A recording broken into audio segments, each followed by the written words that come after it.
Jaya Radha Madhavam Kunja Bihari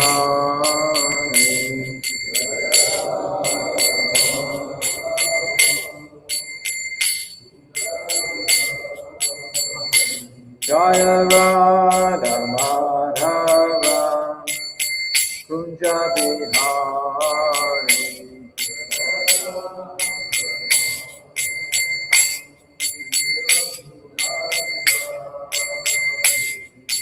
Gopi Chandra Baba Girivardhari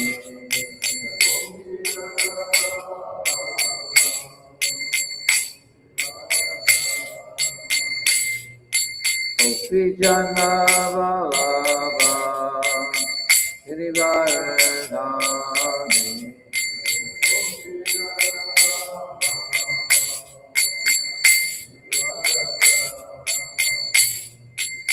Yashoda Nandana Braja Jana Randana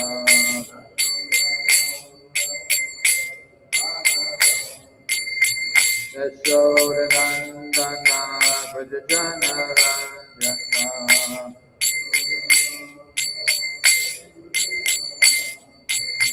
Yamuna Tira Vandachari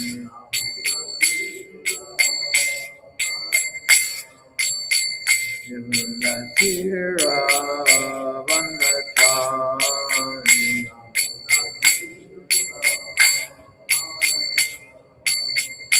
Jaya Radha Madhava Kunja Bihari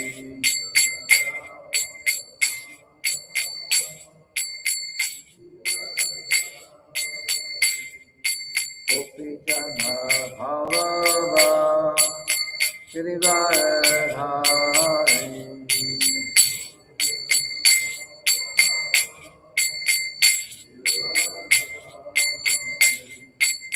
Yashoda Nandana Braja Jana Randana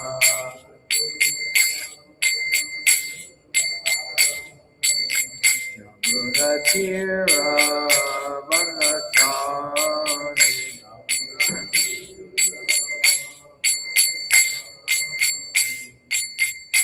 Hare Krishna, Hare Krishna, Krishna Krishna, Hare Hare, Hare Rama, Hare Rama, Rama Rama, Hare Hare.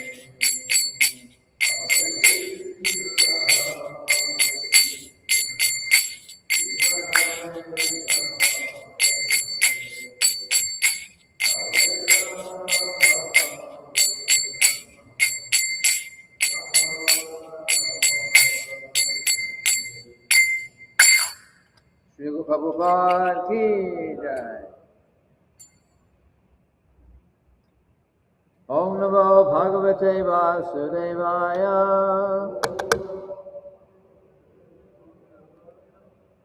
Om Namo Bhagavate Vasudevaya. Om Namo Bhagavate Vasudevaya.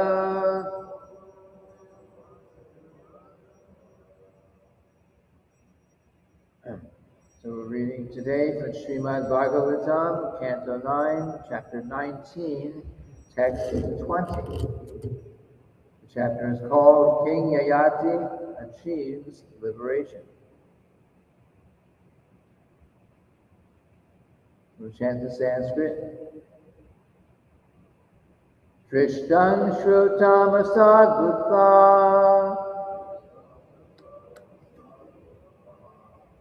Nanujayen Nas Sandishet Sanskriting Chatmanashancha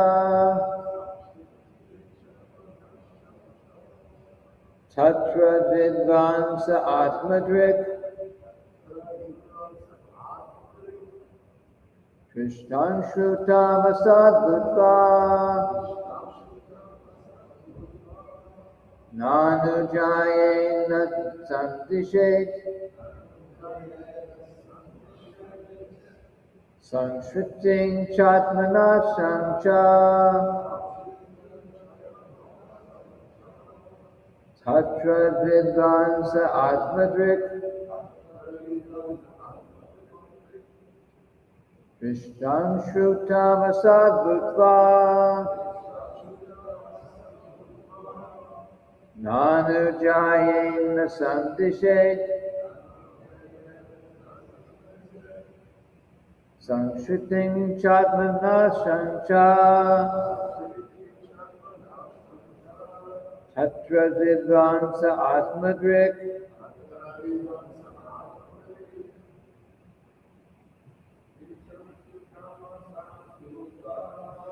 Vishtam Asad Bhutva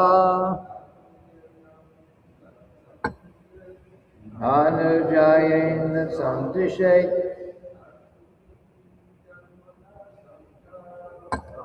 In Chatmana Sancha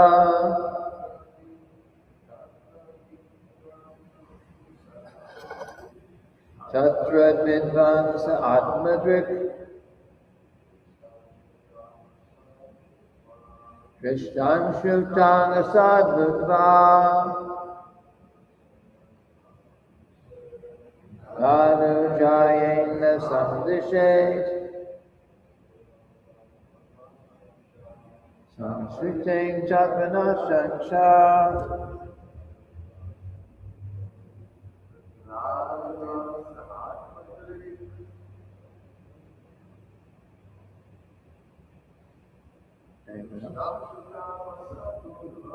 Krishnan Shrutan Asad Bhutva Anujayen Sandishet Sanskriting Chatmana Sancha Tatra Vidvansa Atmadrik. Word for word synonyms. Drishtam, the material enjoyment we experience in our present life.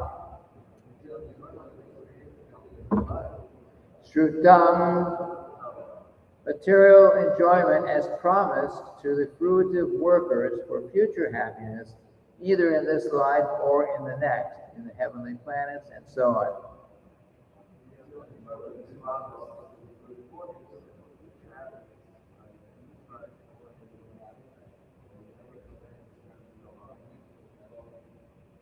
Asat, all temporary and bad. Bhutva, knowing. Na, not. Anujaye, one should even think of. Na, nor. Sandishet, should actually enjoy. Sanskritim, prolongation of material existence. Cha, and. Atmanasham, forgetfulness of one's own constitutional position. Cha, as well as. Tatra, in such a subject matter. Vidvan, one who is completely aware. Saha, such a person. Atmadrik, a self-realized soul. Translation. This is still King Yayati speaking to his wife. One who knows that material happiness, whether I'll read it through once and then we do it responsibly. One who knows that material happiness, whether good or bad, in this life or in the next, on this planet or on the heavenly planets, is temporary and useless, and that an intelligent person should not try to enjoy or even think of such things. He is a knower of the self. Such a person is a knower of the self. Such a self-realized person knows quite well that material happiness is the very cause of continued material existence and forgetfulness of one's own constitutional position. Responsibly, one who knows that material happiness, whether good or bad, in this life or in the next, on this planet or on the heavenly planets, is temporary and useless,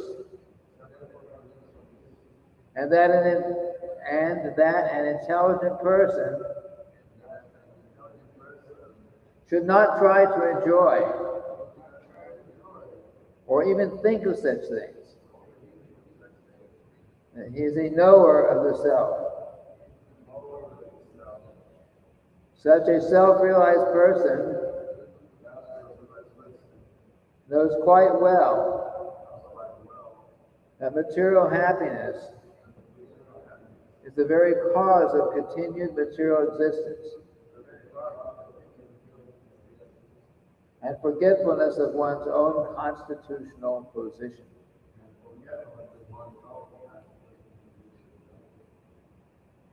Srila Prabhupada's purport. The living entity is a spiritual soul, and the material body is his encagement. This is the beginning of spiritual understanding.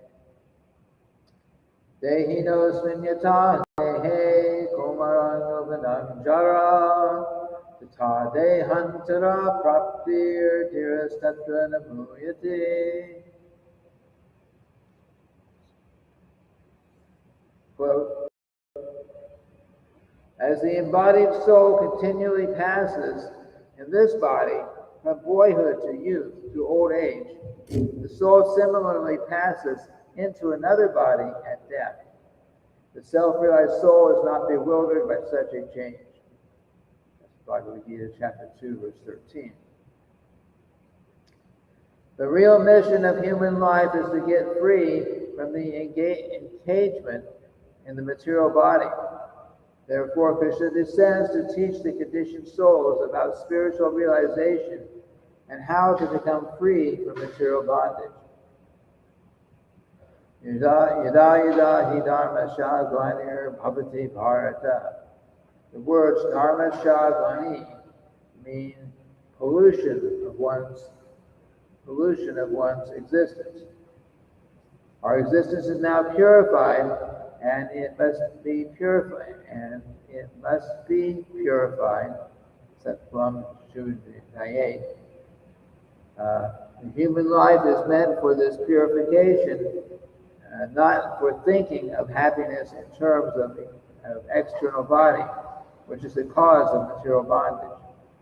Therefore, in this verse, Maharaj Yayati advises that whatever material happiness we see and whatever is promised for enjoyment is all merely flickering and temporary. Abrahma bhuvana loka punar avartinarjuna. Even if one is promoted to Brahmaloka, if one is not freed from material bondage, one must return to this planet Earth and continue in the miserable condition of material existence. Bhutva bhutva pratiyate, or praliyate. One should always keep this understanding in mind so that as to not become allured by any kind of sense enjoyment in this life or in the next. One who is fully aware of this truth is self-realized, Atmadrik. But aside from him, everyone suffers in the cycle of birth and death. Mrityu samsara vartmanam. This understanding is one of true intelligence. And anything contrary to this is but a cause of unhappiness. Krishna Bhakta Nishkaranama Ateva Shanta. Only a Krishna conscious person who knows the aim and object of life is peaceful, and all others, whether karmis, jnanis, or yogis, are restless and cannot enjoy real peace. Oh my God, it's very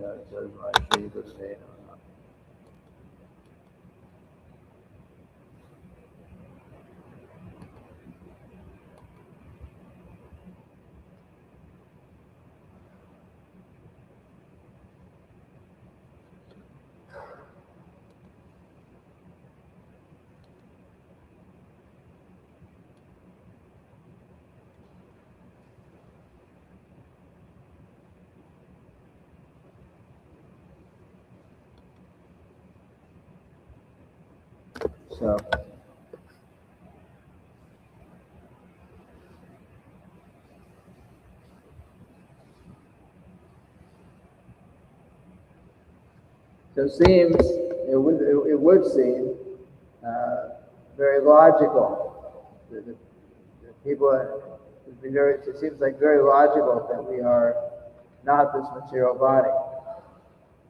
But in reality, most people do not identify like that. I also could not. It never occurred to me before I joined the movement. I heard, "You're not this body." I think, what does that mean? Sure, I'm this body. But actually, most people don't actually identify. Some people say, religious people will say that I am this body, but I have a soul. I have a soul. But actually, that is not correct. We are not this body. We don't have a soul. We are the soul. We actually are the person, which is quite profound knowledge. And you know, it's the simplest, most basic point in spiritual life that we are a spirit soul and not this material body. But most people never think about it because we identify so much that this body is me. This is me. And even in Vedic culture, when people were taught like that, still, because of Vedic culture, even at the young age of maybe 5 years old, all the boys were sent off to the school, to the Gurukula, and they were taught these principles. You're not this material body, you're spirit soul. And they taught many things. So they had knowledge, and they were taught like that from childhood.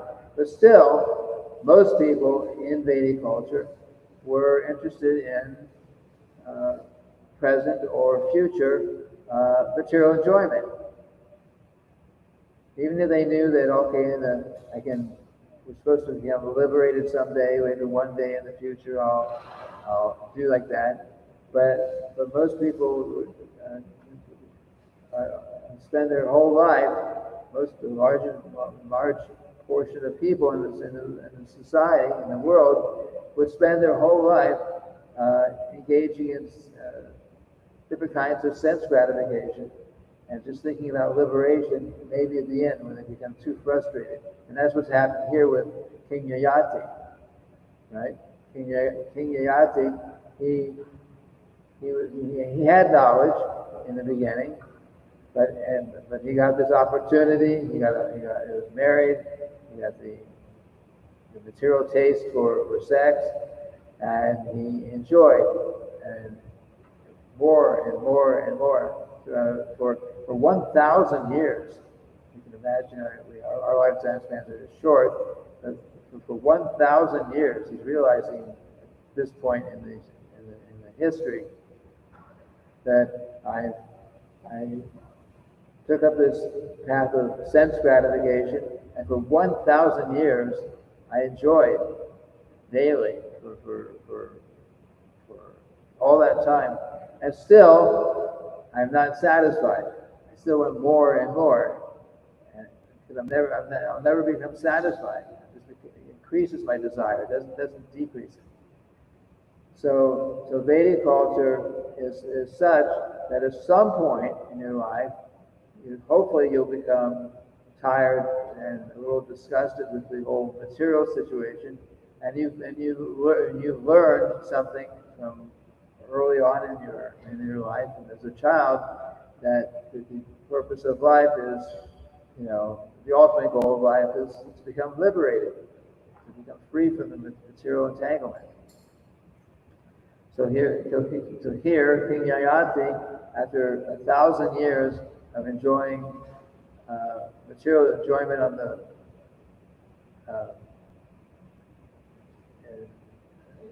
completely, now he's realizing, hey, I've spent 1,000 years and I've actually wasted this time because I'm still not happy, and I'm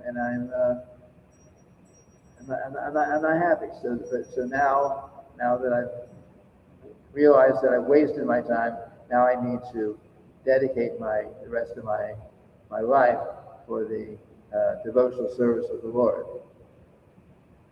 That most people in the material world now don't even come to that platform. But in the Vedic culture, there was still some opportunity because the training was there. So, and then Srila Prabhupada quotes a few verses here. Starts off, Dehino Shminyata Dehe Komaran Yogananjara Tata Dehanjara Praktir Hiras Katra Nabuyati. The Bhagavad Gita. As the embodied soul continually passes in this body, from boyhood to youth to old age, the soul similarly passes into another body in death. The self-realized soul is not bewildered by such a change. So generally, people are very afraid of death. Nobody wants to die. Nobody wants to die. And part of the reason that nobody wants to die is there's a lot of fear about, what is death? What does it mean? What will happen? Am I going to suffer? Am I going to suffer dying?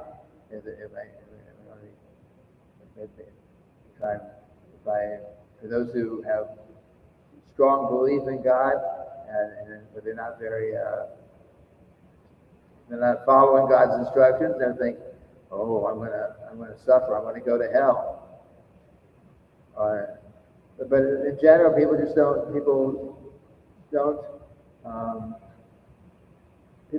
suffering. People are fearful of the time of death. But Vedic culture teaches that, first of all, what is death? Death simply means that the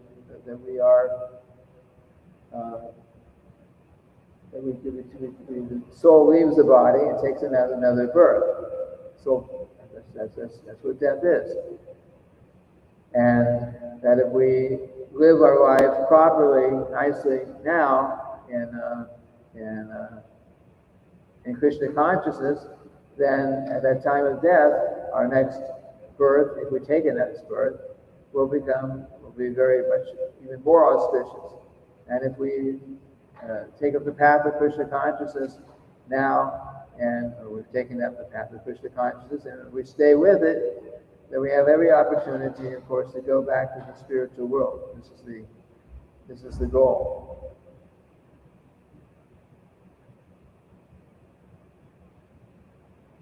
Because we know that,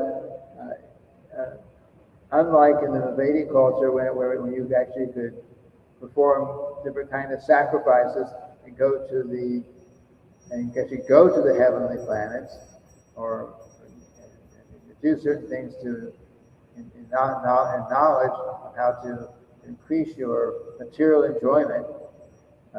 In that Vedic culture, still most people at any one time were not really interested in anything transcendental. When Krishna says in Bhagavad Gita, that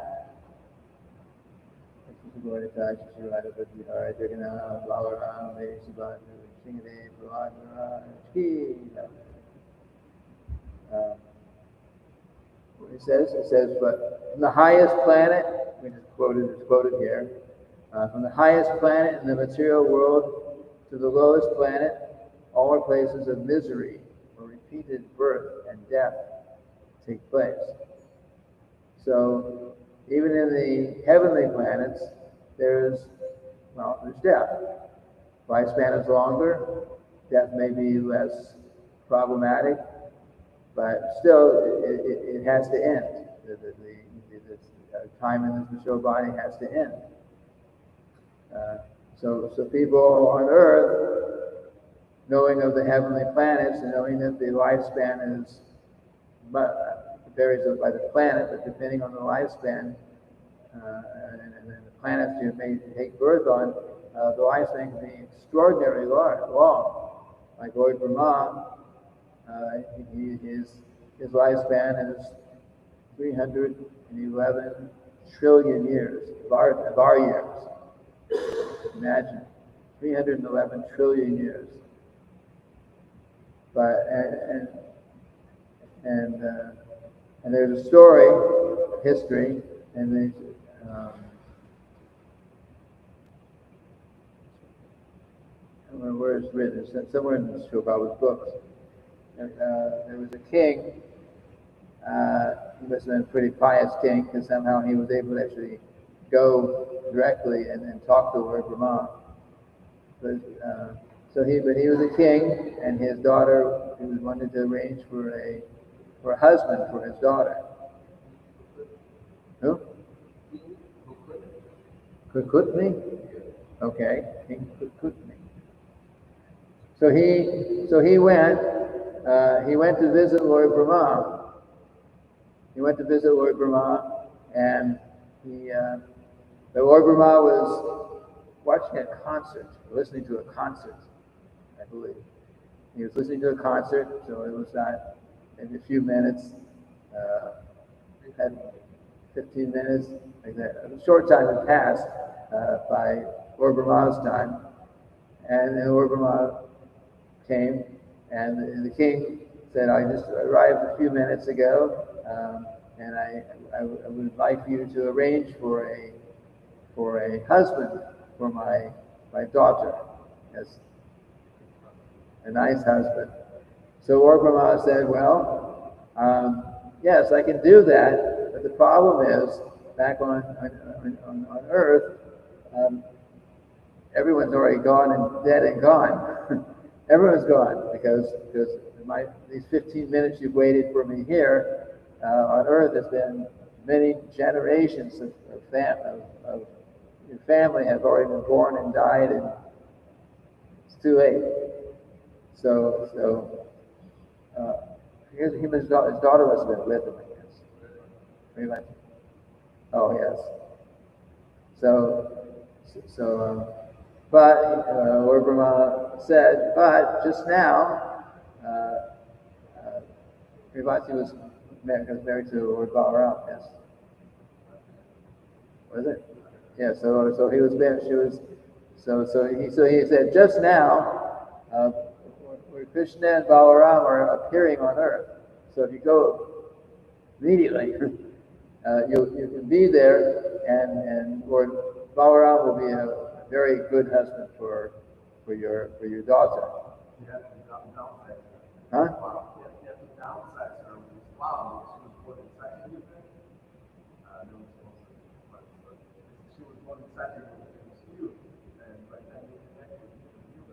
Oh.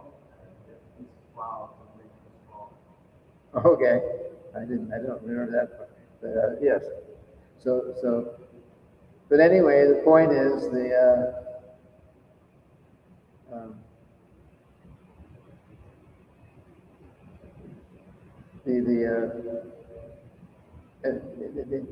life. So we're talking about the time factor, relativity.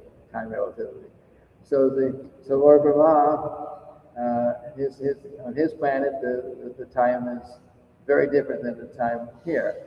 So the people on Earth back in Vedic culture, they would think, oh, I live maybe for 100 years here, but if I go there, oh, I can live for thousands, millions, billions, even trillions of years. So why not go there, big enjoyment? But in the end, even if someone goes to these higher planets and tries to thinking that they're going to enjoy, their time for them is the same. The perception of time there on the heavenly planets for them is the same as the perception of time for them here on this planet. You know, and because here we may live, we say 100 years, although most people don't live 100 years these days. But say 100 years, so our 100 years, what we perceive as 100 years, is on Lord Brahma's planet. He also lives for 100 years of his time, but that's trillions of years of our years. But if you're there, then you experience it as 100 years, more or less. So there's no lifespan and material enjoyment. And then people say, actually Srila Prabhupada gave this example. He said people we're going to the heavenly planets. They're aspiring to go to the heavenly planets in Vedic times, and they thinking that I could go there. There's just so much enjoyment. There's no unhappiness. There's no problems at all. They think like that. But Srila Prabhupada says just like on this planet, if you happen to be living in the ghetto, which is the poor neighborhood, if you're living there and you're hearing about, you're seeing somewhere the people, the millionaires, billionaires, trillionaires, maybe now, and their big houses and all the facilities that they have, and think, oh, if I could somehow or other, I could get all these things. I could have so much money. I could have so much enjoyment. I'd have just so much enjoyment. I'd be so happy there. I think, but then Srila says it's the same thing. They think the people here are thinking like getting so much enjoyment on the by being very rich on this planet. But in the Vedic culture, they're thinking about becoming rich and famous, not famous maybe, but get so much material pleasure by going to the heavenly planets. But just like on this planet, the people who have the millions of dollars, billions of dollars, and so on, there's plenty of anxiety. Who's going to steal my money? Who are these people really my friends? Are somebody's going to kill me because they, like that? A lot of anxiety. So the same thing on the heavenly planets. The demigods have so much there, but they're also in anxiety. Because sometimes the demons would come actually from other planets and go there and take over. Like it happened when Bali Maharaj was powerful in the universe. He took over all the heavenly planets, right? So even if you're in the heavenly planets, your lifespan will seem very no longer than ours seems to us, and your enjoyment, you have what you're accustomed to, but you're always afraid of when will this be taken away, because I'm attached to it, right? So in any case, the point here in this chapter and in this verse, the purport, is that at some point in our life, preferably sooner than later, we take up the path of Krishna consciousness and put aside any kind of unnecessary material enjoyment. And which of course, everyone who's listening to the class already is doing that, right? We're trying to practice Krishna consciousness now. And then of course, Prahlad Maharaj was as a young preacher, maybe 5 years old or so. He was in school, the Gurukula, and he was, they had, just like now in present time, the kids have the time for studying, and then they have their once or twice in a day, depending on your age, then they had the time for a recess and play around. And teachers weren't telling them what to do all the time. So that happened with Prahlad Maharaj.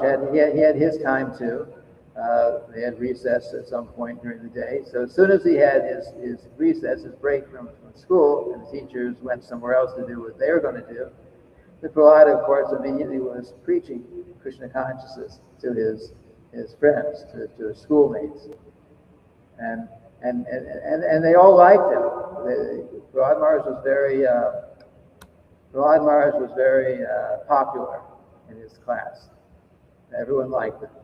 He's a devotee. Well, they may not have liked him because he is a devotee, but they liked him. They liked him as a person. So he would be preaching Krishna consciousness, and they were thinking, oh yes, this sounds nice. So when I'm very old, after I've spent my lifetime earning money and enjoying in so many ways, and preparing myself for more enjoyment in the future. After all that, then yes, then we will take up Krishna consciousness. They're arguing like that with him. Krishna consciousness is nice, but we will wait until we're 90 years old or whatever, the end of their lives. I guess it would be older than that in that age. But they're thinking that the end of their lives, okay, now we can take up Krishna consciousness after we've had all our life of enjoyment. But Prahlad he says no, it will never happen. Because he says right now you're in school, right? If you wait until you finish school, after Vedic culture, maybe school is maybe 20 years, 25 years, you got your 100% education. So when you finish in school, then of course you'll probably get married. So then you become very entangled with wife, children, and working, and so many things. So you already spent 1/4 of your life. The example was given like that, 100 years. So 25 years of your life will be maybe in school. Another 25 years will be your household life. You're old. By that time you're 50 or 60 years old or so, and then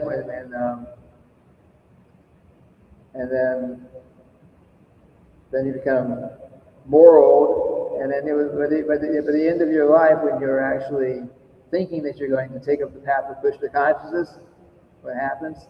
Well, you're too old, too invalid to do anything. You can't enjoy, and you cannot concentrate on Krishna consciousness because your body is completely worn out, and your consciousness is so polluted. So he's saying, don't wait until the end. You take up Krishna consciousness now. You take up Krishna consciousness while you're young. And of course, that's what Srila Prabhupada encouraged us to do. When I joined the movement, most everyone was in their probably 20s. And of course, those who took birth later on in devotee families started early on, from childhood, from the time they're born practically. But at whatever stage we're at in the practice of Krishna consciousness, whatever stage we're at, we should take it very seriously. Srila Prabhupada said, you have spent millions and millions of lifetimes trying to enjoy Maya, going up and down and through the species of life, and in so many ways. You spent millions of lifetimes like that. But it says you're not happy. Still you're not happy. So he says just take, put aside those millions of lifetimes of material enjoyment that you tried to enjoy and were still not happy, and just dedicate one life 100% in Krishna's service. And that doesn't mean everyone stays in the temple as a brahmachari. It means you got to practice. You have family, you got to work, and all these things have to be done. But the center can still be Krishna consciousness. And if we do like that, Srila Prabhupada says, we dedicate one life only for the purpose of devotional service, then what will happen? We'll become fully Krishna conscious, and we'll become very happy in this lifetime. And if we continue into the end of our life, then we can go back home, back to the spiritual world. Anyway, there's a couple points on these books. Any questions, comments? Anyone? Yeah.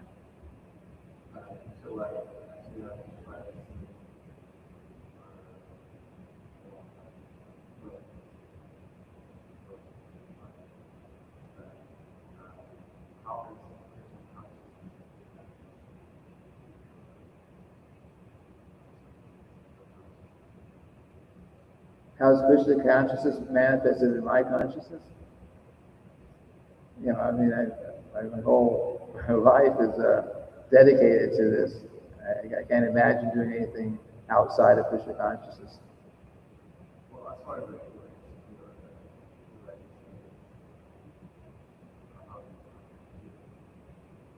I can hardly hear you. It feels very good. It feels very good, of course. It feels very good to know that I'm doing something which is it's spiritually beneficial for me. I mean, when I first met devotees, you know, I had the usual dream, the usual thing that everyone's planning on doing. I was going to school. I was going to get my degree, all that, and do something to. Well, of course, I wanted to do something for society, but it was basically it was material enjoyment, because that's what we're taught from our whole life. That's what society does. But I didn't. But I knew personally that my tendency is to take up some activity and to just stay with it, to dedicate. I know it's my nature. I've been here for years. I knew that was my nature. So, but I knew that if I went, finished the school, and I'm not saying don't finish school, but I'm saying in my case, if I continued with that and then went through the whole process and got a job and dedicated like that, I would have spent my whole lifetime just doing that. But I wouldn't be doing anything that was actually good for the eternal soul. And that was very important for me. I wasn't a big, show myself as a big religious person, but I knew that there was something that I was religious inside.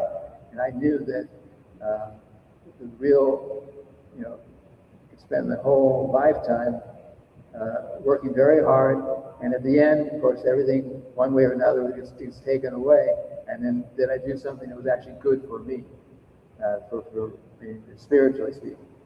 So that was a very big factor for me in taking up the path, and it's a very big factor for continuing on the path.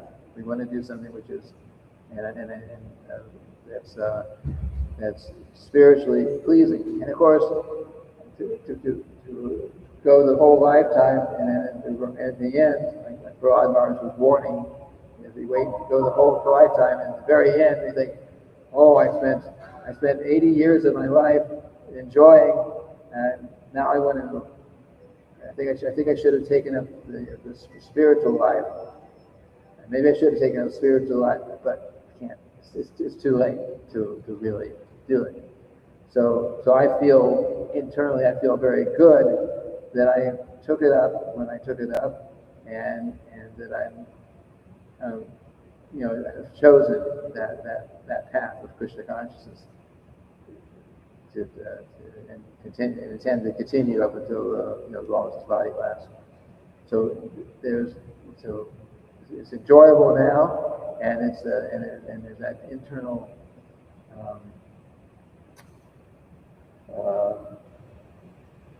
satisfaction, real satisfaction that I know I'm on this. I know I'm on the path for perfection. So that's there. And of course, the actual spiritual realization increases more and more as we become Krishna conscious. Before I joined the movement, I grew up Christian background, so we were. The idea that nobody really tells you what's going on. You're supposed to go to heaven. What goes on in heaven? I mean, there is something that goes on in heaven, but we don't know. It's never described. There's nothing written about it. For me, going to heaven meant, maybe I become an angel. Because everyone, I'm thinking everyone in heaven is an angel, so I'm thinking like that because that's all heaven is angels. And then what do the angels do? Because there's no description of heaven as actual. So maybe I'm somewhere and praise the Lord. And, it didn't sound very exciting. But now, because of practicing and having the knowledge that Srila Prabhupada has given us, then we know we go to the spiritual world, and there's very, Krishna is there, and Krishna is personal. There, before you have an idea of God being some old, very old man. Srila Prabhupada says like that. God is the original person, so he must be very old. So you think about, okay, God's there, there's angels flying around, but there's no description of what actually goes on there. So here we have Krishna, we have Radha and Krishna, and we read and understand the very wonderful pastimes that are going on in the spiritual world. Not just we get an idea because Krishna appears on this planet. We have Krishna book and Krishna's pastimes. There's also description in the Srila Jiva Goswami also wrote in one of his books. He actually mentions not just the spiritual world, not just Krishna in the material world, but actually describes Goloka Vrindavan itself in the spiritual world. So there's so much there that we have that faith, and we are on that. We're on the path, and we have that faith, and we're convinced. Then there's so much to look forward to. Anyway, anyone else? Question? Okay, so we're in for today. Tomorrow is Shidvaita is up here, isn't it? Yes. So I know. Let's see what we read in the class will be in the morning, I guess, and in the evening there will definitely be something about Shidvaita Acharya. Srila Prabhupada ki jai.